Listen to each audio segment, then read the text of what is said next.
Sa evacuation center naman magpapasko ang mahigit 100 pamilyang nasunugan sa Cavite. Matinding dagok lalo't karamihan sa kanila walang naisalbang gamit. At nakatutok si Dano Tingkungko. Lupit ng paspasang sunog ang gumising sa 120 pamilya sa bahaging ito ng Pag-asa 3 sa boundary ng Kawit at Imus, Cavite kaninang umaga. Naku, lalong lumalakas. Hala. Wala mang nasugatan o nasawi sa sunog, ang masakit.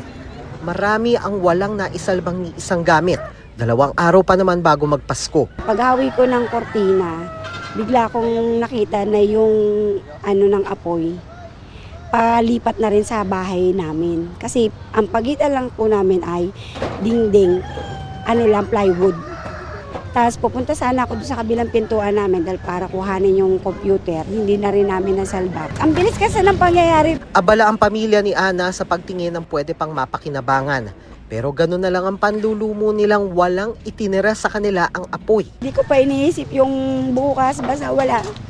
Yung blanco pa talaga ako sa lahat. Wala pa akong talaga maisip na plano kasi talaga walang natira sa amin. Zero talaga. Lahat ang pinaghirapan ng asawa ko. Ubus na ubus talaga.